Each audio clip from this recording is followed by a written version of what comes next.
Bueno, buenas tardes.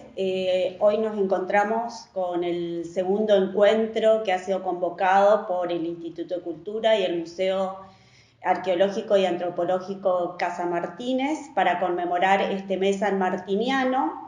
Este segundo encuentro de hoy le corresponde al doctor Jorge Enrique de Niri, que va a hacer unas reflexiones, nos va a dar unas reflexiones sobre San Martín, una semblanza iconográfica del padre de la patria. El doctor Enrique de Niri es capitán retirado del Ejército Argentino, profesor y licenciado en Historia, egresado del Instituto Superior del Profesorado General San Martín de la ciudad de Goya. Se doctoró en la Universidad del Salvador. Ha escrito individualmente y en colaboración numerosos trabajos, volúmenes, libros, capítulos, monografías, artículos periodísticos. Es integrante de la Junta de Historia de la provincia de Corrientes, de la cual actualmente es su secretario. Es miembro de honor del Instituto Belgraniano, miembro correspondiente de la Academia Argentina de la Historia. Actualmente es el director ad honorem del Archivo General de la provincia de Corrientes y además ha sido docente del Instituto Superior del Profesorado y de la Facultad de Humanidades en una actividad compartida, ¿no? Así que le vamos a dar la bienvenida en este nuevo encuentro que compartimos con todos ustedes. Y bueno, adelante Enrique, muchas gracias por compartir este encuentro con nosotros. Gracias María, buenas tardes.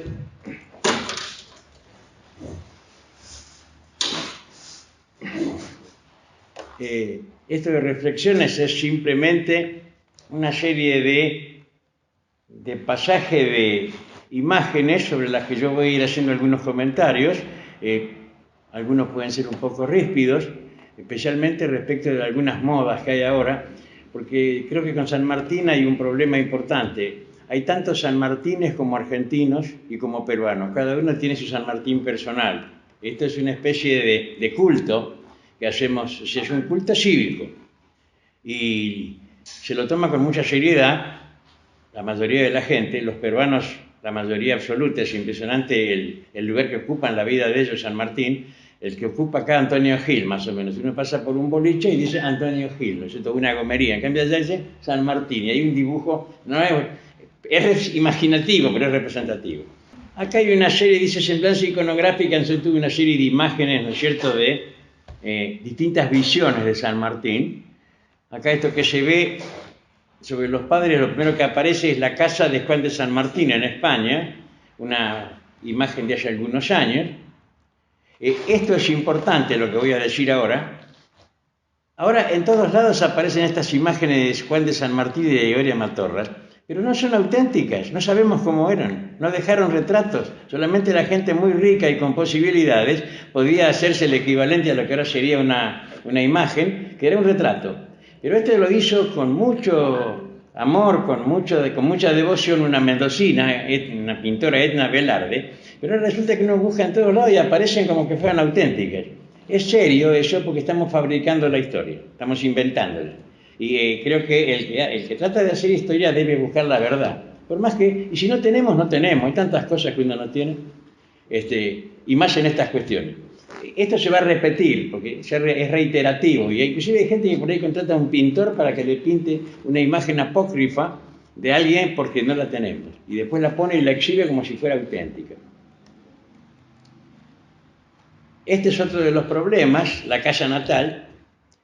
¿Cuál fue la casa natal de San Martín? Esto es de una historia, pero para hacerlo lo más corto posible, no se sabe. A la hora de decidir, el decreto estableció que no pudiéndose determinar el lugar, se escoge el consagrado por la tradición. Y la gente decía que era ahí, pero ¿qué gente era la que lo decía? Gente que llegó a Yapeyú en 1859. San Martín se había muerto en 1850. Pero además de eso, Yapeyú había sido saqueada, arrasada por el brigadier Chagas en 1818. Por lo tanto, pasó por acá un vasco, y hizo un atestado judicial, trató de... Bueno, Mantilla dijo, los legisladores no hacen la historia, las leyes no se hacen, las leyes son una cosa y la historia es otra. El Congreso no puede establecer la historia. Esto es lo mismo. Acá en Corrientes hay muchísimas localidades que están tratando de establecer su fecha fundacional porque no la tienen, inventándola, por decirlo amablemente, sacándola de esa forma, por ley, por ordenanza. Algunas ordenanzas son curiosas, ¿no es cierto? Los goyanos han reemplazado la hermosa leyenda de Doña Goya con los quesos y demás por un decomiso de cuero. O sea, la conmemoración de un delito es la fecha fundacional de Goya. Estas son fotos, ahí aparecen las fechas, 1892, un plano, ¿no es cierto?, de cómo se imaginaban que era. Lo que actualmente es las ruinas que hay en el templete en Yapeyú, cuando estuvo Martiniano Leguizamón, dijo que era el que mandó lo que hoy es la Academia Nacional de la Historia, dijo, esto no fue la casa de San, esto era un templo, explicó por la forma de las baldosas. Hay un libro escrito que se llama La Casa Nacional de San Martín. Bueno, eso es una de esas eternas discusiones argentinas que están los que dicen que sí, los que dicen que no. Todos los eruditos que fueron a ese lugar dijeron que no era. Pero hubo diríamos hoy, una campaña publicitaria. Era la época de Juan Ramón Vidal, un hombre muy poderoso, ¿no es cierto? No aparece en primera línea, pero Juan Ramón Vidal, Hernán Gómez, que era el historiador oficial, ¿no es cierto? Y el diario Crítica fueron los que fogonearon para que la gente, ¿no es cierto?, Vox Populi, Vox Dei, decidiera que esa era la casa. Y al final se consagró eso. Lo mismo que el higuerón, también. Si el higuerón estaba, si no estaba. Había un árbol ahí, ahora que estaba cuando estaba San Martín y no sabemos. Eso es una leyenda. Las leyendas son una cosa. Entonces, el folclore es una cosa, la tradición es otra y la historia es una cosa diferente. Requiere pruebas más concretas, más específicas. Por supuesto hay que tomar todo en cuenta, pero cuando uno hace el licuado de eso, bueno, ahí va a tratar de buscar lo más aproximado a lo que puede ser la verdad. ¿Sí? Esto es una visita que hizo la Junta de Historia, pusimos en el 2007 en el templete. Esta es la urna como está actualmente, la foto fue sacada en ese momento. Una imagen nocturna, es muy bonita la cubierta que le han hecho a la ruina. Yapeyú es un lugar que tiene un élan especial, uno se siente, parece que hubiera algo ahí, será que ahí están los jesuitas o sea, San Martín es una parte del todo ese ambiente que se respira en ese lugar. Como dijo alguien, ¿no es cierto?, la Jerusalén argentina, y sí, no está mal, me parece que fue muy acertada la expresión. Para dar una idea de lo famoso que se hizo San Martín, para un hombre de su época, la cantidad de retratos que tiene es impresionante, son todos diferentes. Cada uno de los que voy a pasar ahora está en la tapa de unos libros que reproducen la historia de San Martín que publicó el Círculo Militar en 8 tomos. Cada tomo tiene, ¿no es cierto?, una cara diferente. Esta es una, para esta especie que cuando era coronel, ¿no es cierto?, con el uniforme, es muy de la época, pintar sobre marfil, un material precioso para una cosa que se consideraba muy valiosa. Autor desconocido, hay muchos que así. Este es uno de los más célebres, aparece el escudo de Chacabuco, lo cual quiere decir que después de la batalla que se hizo, lo hizo Gil de Castro, que era un indio, y que era un pintor de moda que pintó por todos lados, en el Perú, después fue a Buenos Aires, todo el mundo quería ser pintado por Gil de Castro. Dicen que es un retrato muy aproximado. Está vestido con un uniforme de coronel de granaderos, con el correaje y todo, con granaderos porque tiraban granadas, o sea, las bombas de las granadas aparecen en la hebilla y demás. Él después medio se resistía a que lo retrataran, pero este es un retrato que se hizo a pedido de Miller, parece que le gustaba, habrá sido que había estado gordito sin pandemia, pero estaba bastante rellenito. Este es un poco el San Martín clásico, lo pintó un famoso grabador francés, Madou. Esta es una copia un poco pulida de esa misma imagen. Esta dicen que es muy parecido, ¿no es cierto? Dicen que es uno de los retratos mejor logrados de San Martín. O sea, era dolicocéfalo, cara larga, parece que una naricita interesante. Y esta es la imagen icónica, esta la pintó la profesora de dibujo de Merceditas, que no sabemos cómo se llamaba, cuando él estaba en uno de sus viajes. Ella se pintó en Bruselas, y es la que se ha elegido. Esta imagen se consagró entre los argentinos en 1950. Es la que en el año sanmartiniano, ¿no es cierto?, hizo que, cuando yo estudiaba en la escuela primaria, en los cuadernos, ya todavía seguía viniendo Sarmiento y San Martín con esta imagen. La imagen de la bandera le llaman mucho.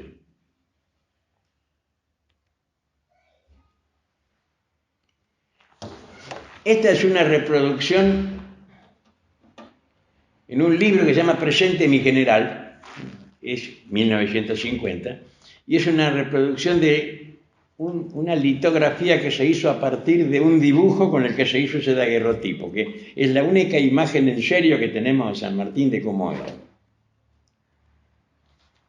Esta es una, digamos, menos pulida de lo mismo.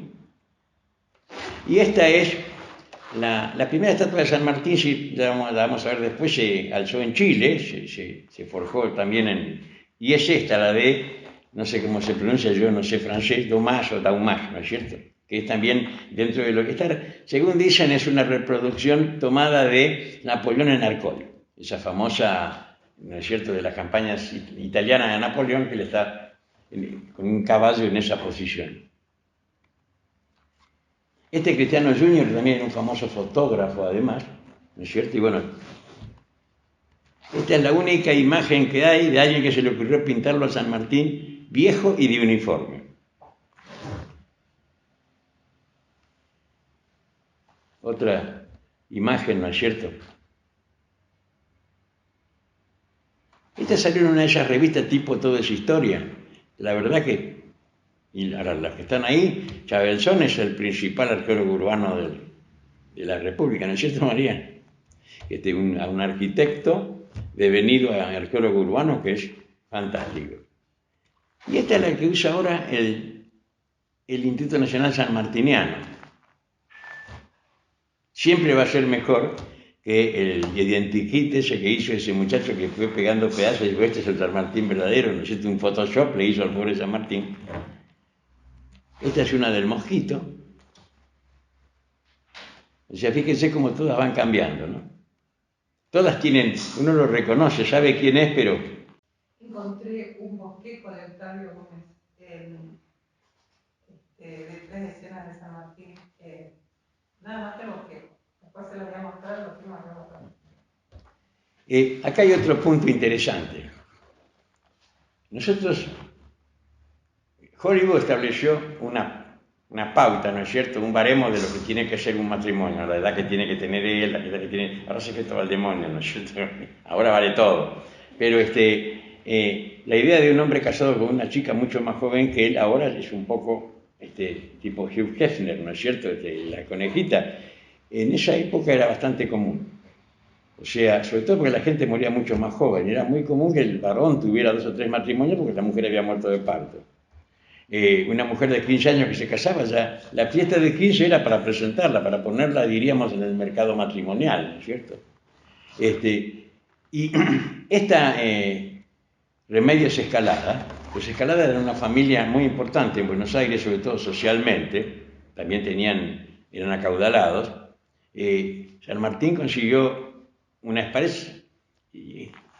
¿Estaban enamorados? Parece que sí, parece que ella quedó muy impactada. Él era un hombre muy impresionante, con una voz, esa voz metálica que dice su himno, ¿no es cierto?, el metal de su voz, derechito, a pesar de que no era excesivamente alto, pero siempre con esa imagen, esa pose del militar parado bien erguido, una voz tonante, una mirada muy penetrante, con unas cejas espesas, ¿no es cierto?, muy simpático. No lo reconocemos de esa forma, gran zapateador, tocaba bien la guitarra. No es cierto que aprendió con Sor, que era un gran guitarrista, uno de los que inventaron la digitación, eso es falso. Lo conoció en la casa de Aguado, capaz que a lo mejor tomó una clase o 2 con él, pero nada más. Pero era un autodidacta como en muchas otras cosas.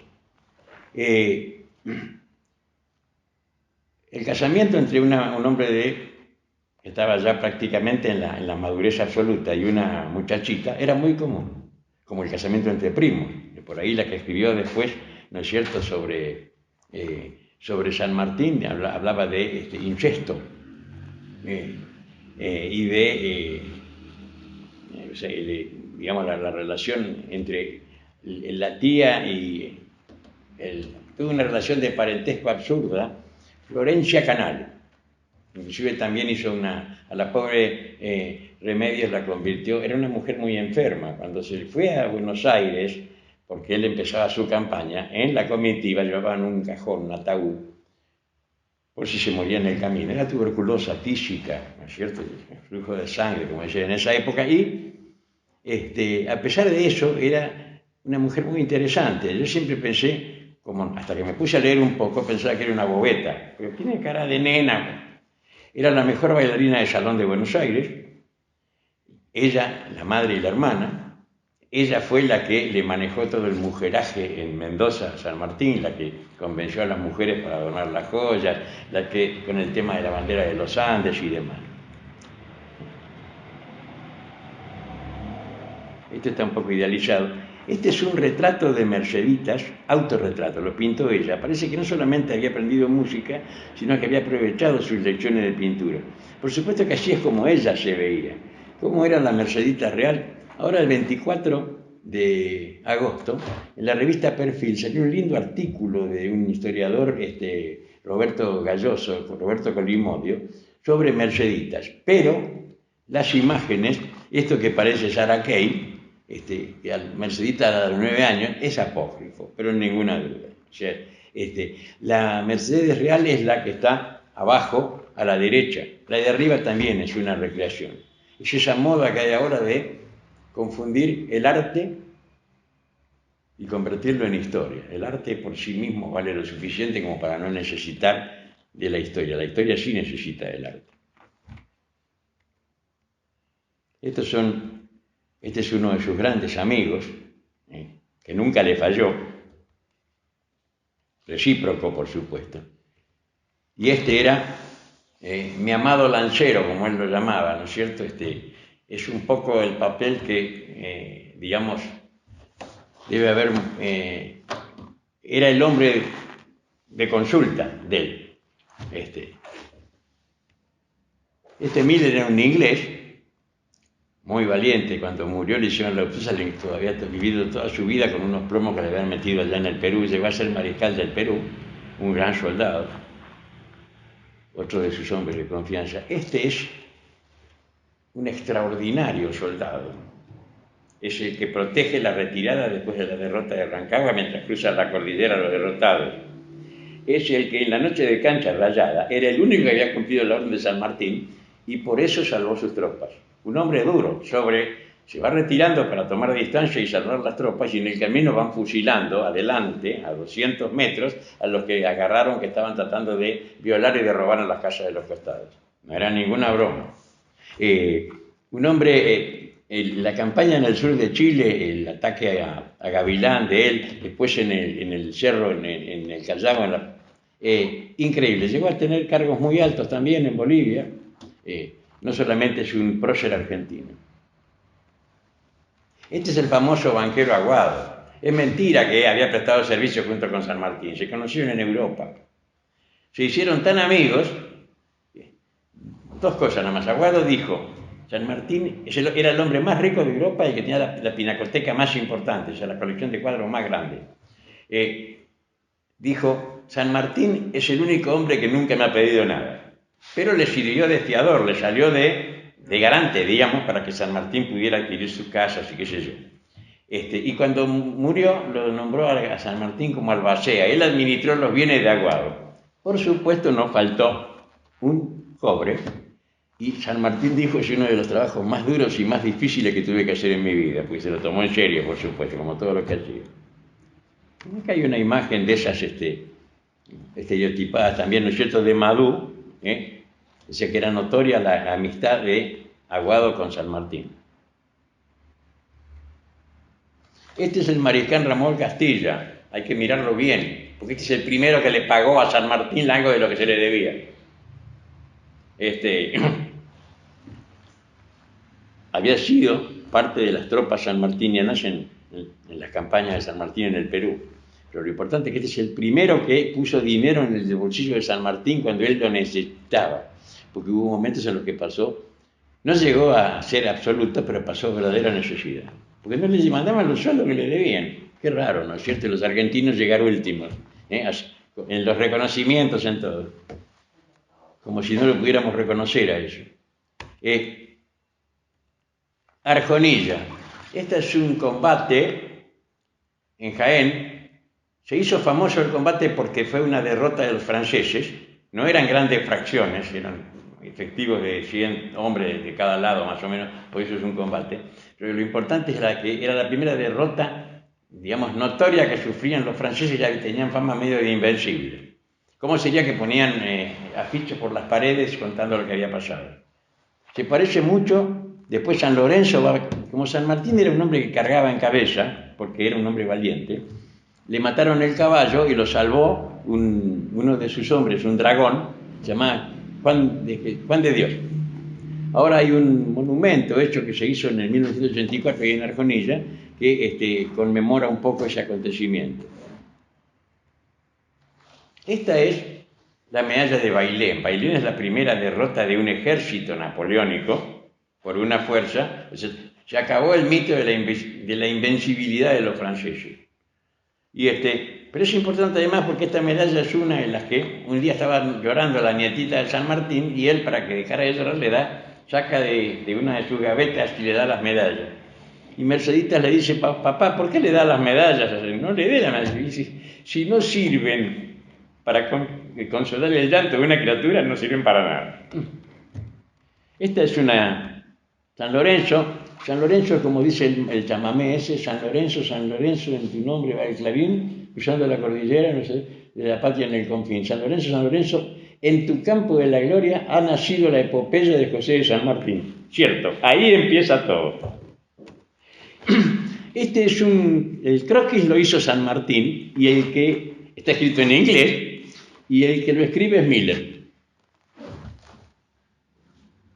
Esta es una linda recreación, ¿no es cierto?, del momento crucial del combate. Hay que tener en cuenta a este hombre, el que está con la bayoneta, ¿no es cierto?, porque los puntanos legítimamente dicen que el que lo salvó a San Martín fue Baigorria.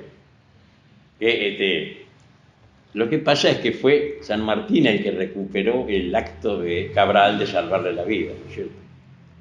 Y bueno, otra imaginería. Estas angaú, como se dice en Corrientes, son las damas cuyanas. No sabemos cómo eran tampoco. Edna Velarde les ha rendido homenaje, ¿no es cierto?, pintándolas. El problema de esto es que si no se aclara, con el tiempo se va a convertir en la historia. Van a creer todos que es así. Esto se parece al romanticismo que hasta le inventaba los documentos a Carlomagno. La bandera, acá un solo detalle. Fíjense ustedes que estamos hablando, ¿no es cierto?, de fechas tardías ya de la Revolución, pero San Martín no cruza los Andes con la bandera de las Provincias Unidas del Río de la Plata. Cruza los Andes con una bandera propia, la bandera del ejército. O sea que nadie podía reclamarle nada. Esto es complicado, ¿no es cierto?, para que no se generen los chilenos, para no quedar enganchados con los problemas históricos, ¿no es cierto?, de los porteños, en fin. Bandera del Ejército de los Andes. Creo que son 100 años de una escuela para que le entreguen la bandera. O sea que las que lo tienen son aquellas que tienen 100 años de dar educación. Nada más importante que se pueda hacer. Estas imágenes, por supuesto, el cruce de los Andes es la principal hazaña de San Martín. No, lejos.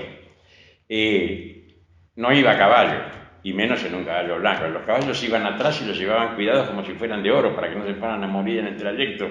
Iban en mula, pero lo que pasa es que no van a andar en... Es como esos que aparecen los conquistadores, todos llenos de lata en corriente con 45 grados. No, eso es para la pintura, para el cuadro. El tipo andaba de otra forma, con un poncho, con la ropa que podía aguantar el calor.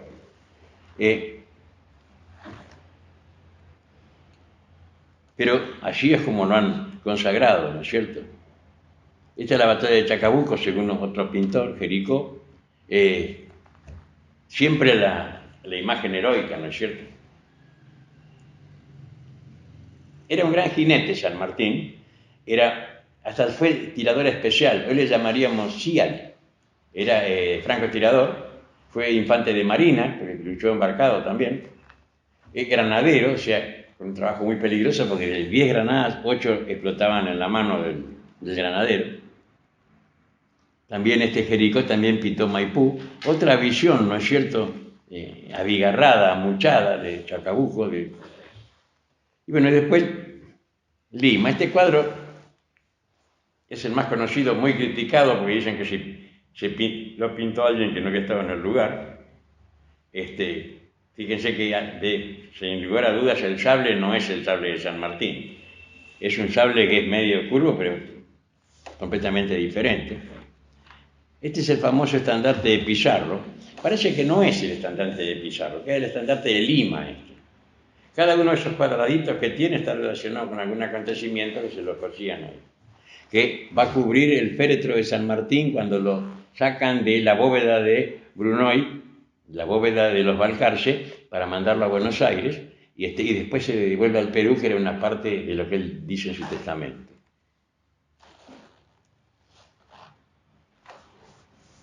Esta es una imitación de la principal condecoración en su momento que tenía, por ejemplo, la de España, no sé cómo se dice, Toison d'Or, no sé si se pronuncia así, pero ¿para qué la creó? Y la creó para poder...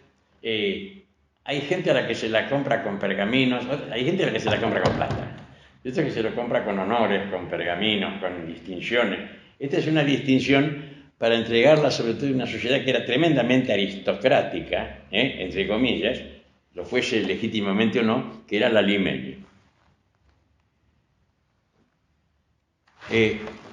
Solamente hay que leer un poco para poder determinar, ¿no es cierto?, la estatura de cada uno de los dos hombres que estuvieron en Guayaquil, que era Bolívar, que era San Martín. Yo solamente voy a recordar el brindis, lo voy a parafrasear, ¿no es cierto?, que es Bolívar dijo: brindo por los dos hombres más grandes de América, el general San Martín y yo. Y San Martín brindo por la conclusión de la guerra y porque las nuevas naciones logren darse sus instituciones. Más claro, hay que echarle agua. Este es uno de los motivos en los que se respalda la masonería para decir que San Martín era masón. Esta medalla fue acuñada por la Parfaite Amitié, o sea, la perfecta amistad, que era una logia masónica de Bruselas. Es el primer reconocimiento que se le hace en algún lugar a San Martín de este tipo, ¿no es cierto? Hace poco, según lo que me dijeron, tengo que averiguarlo mejor, parece que en realidad no fue la logia la que hizo la medalla, sino que la hizo a pedido del rey Leopoldo, que sí era masón, el rey de Bélgica. Esto es la casa de Granbourg. Ahora ahí funciona una institución religiosa, medio de clausura, no se puede entrar. Así es como está enfrente del ACA, el Automóvil Club Argentino en Buenos Aires, ahí está. Cada promoción del colegio militar que se recibe va a ese lugar y pone una placa. Lo digo, cuando yo fui ahí a poner la placa, como duraba estar recontra aburrido porque hablaban mucho, una ceremonia muy larga, y por supuesto lo que menos me interesaba era lo que estaba pasando, porque era joven, la historia no me preocupaba en lo más mínimo, me dio después el interés por eso. Es una calle imponente, uno dice: ¿cómo San Martín tiene una casa como esta? Y sí, la podía tener. Tiene hasta un salón de baile en el primer piso. Es más grande, ahora funciona ahí el instituto, ese edificio es más grande que el original que había en Granbourg. Esta es la casa de San Martín en París, y esta es la de Boulogne-sur-Mer. Ahí en la casa de San Martín en París hay un suboficial que funciona como guía, y es el único edificio sanmartiniano que hay en Europa que le pertenece a la República Argentina porque se compró en algún momento. Bueno, esto es la repatriación de los restos, ¿no es cierto? Ya sabemos que San Martín dijo que quería que su corazón descansara en el cementerio de Buenos Aires. O sea, eso es lo que dice el testamento. Pero la voluntad nacional, en un momento muy interesante, no solamente juntó el dinero para pagar al principal escultor europeo, Carrier Belleuse, sino que además hasta los chicos de las escuelas, en cada escuela había una alcancía que ponía su monedita para poder, que es el visionario fue Avellaneda. ¿Por qué digo visionario? Porque tanto más derecho que nosotros a reclamarlo tenía Perú. Perú le debe todo. Acá nació y paremos de contar. Pero a Perú le hizo todo. El himno, el escudo, la bandera, la independencia. Chile también tenía derecho. Afortunadamente, los argentinos de esa generación tomaron el toro por las astas y lo trajeron a la Argentina. Este era el barco en el que vino, era un barco que se había comprado, así que vino en un barco nuevo. Se aprovechó el viaje para traerlo a San Martín. Hay una reproducción en el Museo Naval del Villarino. Este es el mausoleo, ahí están los dos granaderos. Ahora hay otra leyenda más ganadora. 7 granaderos, ¿por qué son 7? Porque de la noche, ¿no es cierto?, vinieron ellos con sus uniformes desgarrados, con sus viejos caballos y qué sé yo, y la noche que estuvo ahí San Martín montaron guardia. Falso. No voy a decir que es mentira porque es una linda leyenda. Primero porque habría que ver cómo le iban a quedar los uniformes, ¿no es cierto? Si yo me pusiese mi uniforme ahora, no me iba a entrar. No cabe duda. Pero aparte de eso, ¿por qué son 7? Porque sabemos solamente 7 nombres.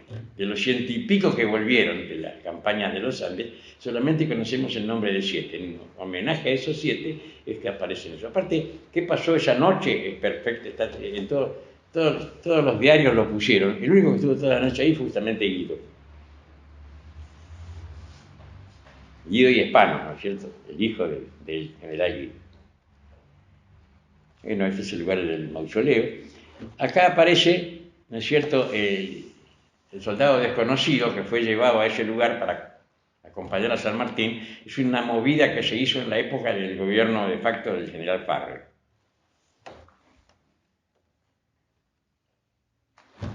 Ahí aparecen 3 fechas, ¿no es cierto? El director del Museo Histórico Nacional los convence a los descendientes de Rosas de que devuelvan el sable, que lo regalen al Museo Histórico. Lo regalan, ahí están las fechas.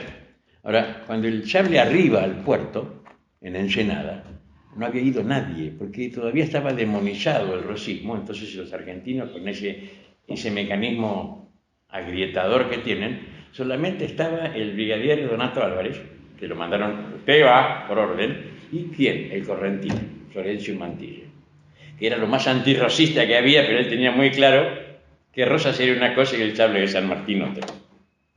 Y bueno, y después se le entregó al presidente, ¿no es cierto? Acá son proyectos respecto del templete, ¿no es cierto? Se inauguró en el 1938. Hay todo tipo de homenajes a San Martín. Yo puse 2 nomás de todo lo que son estampillas y billetes en los que aparece él, ¿no es cierto? Inclusive en Europa.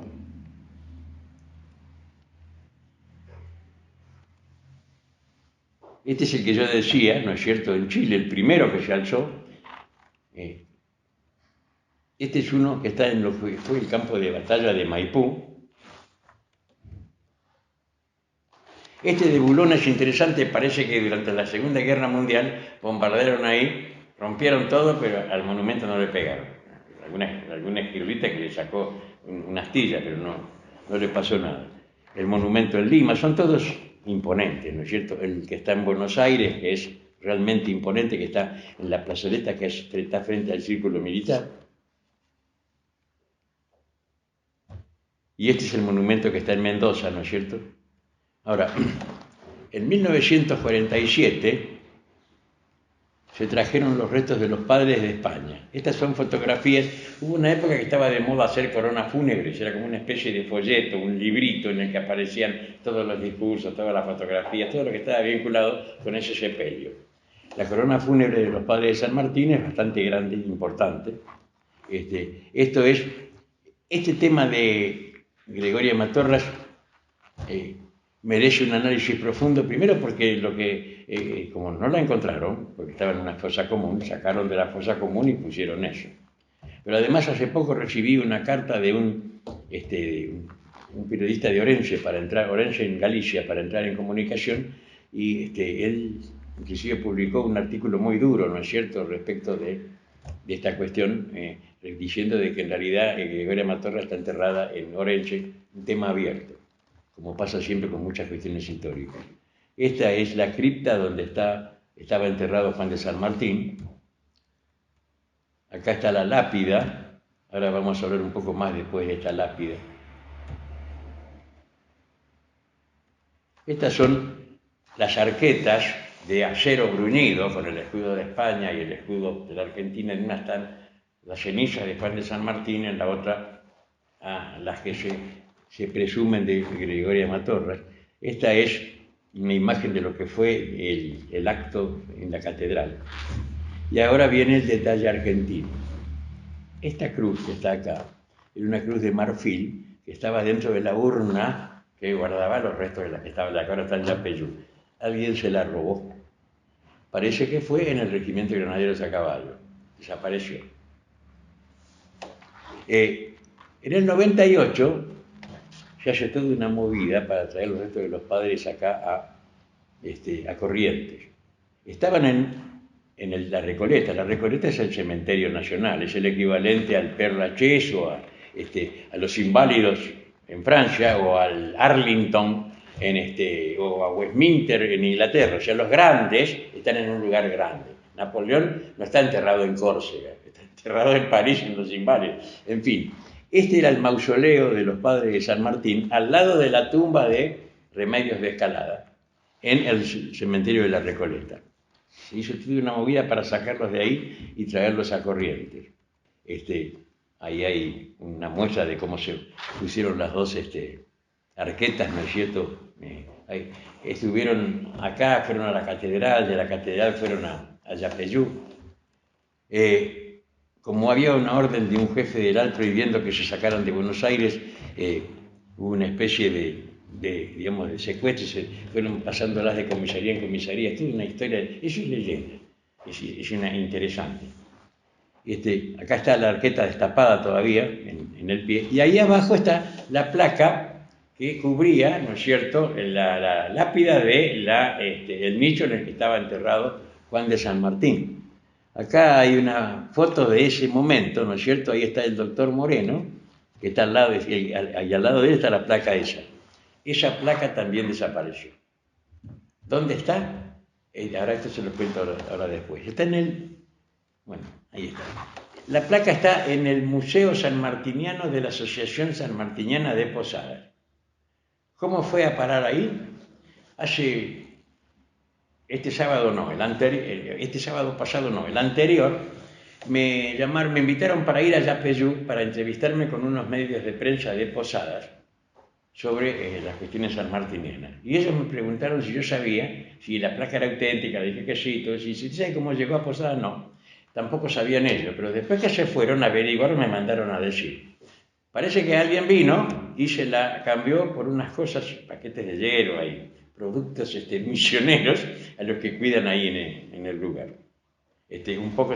Algún tiempo después que se cerró pasó todo, se apagaron las luces, quedó el templete, quedó la urna y Argentina. Entonces me preguntaron a mí qué opinaba de eso, yo le dije, bueno, todos tenemos derechos sobre las cosas de San Martín.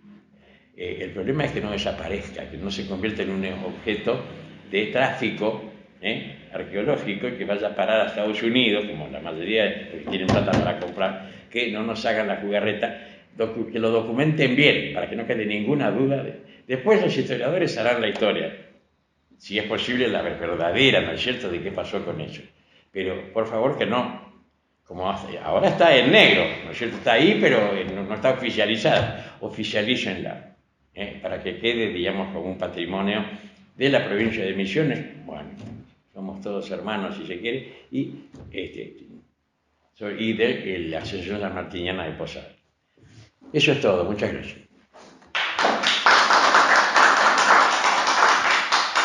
Disculpe, perdón, ¿eso se lo puede traer a Yapeyú, a esa placa? Otra pelea más. Ya tenemos. No, una buena voluntad. Ya tenemos suficiente. No van a querer. Yo no querría. Agarraste, perdiste, ninguna duda. Hasta el año 1966, 66, que fui yo a Yapeyú cuando estaba el gobernador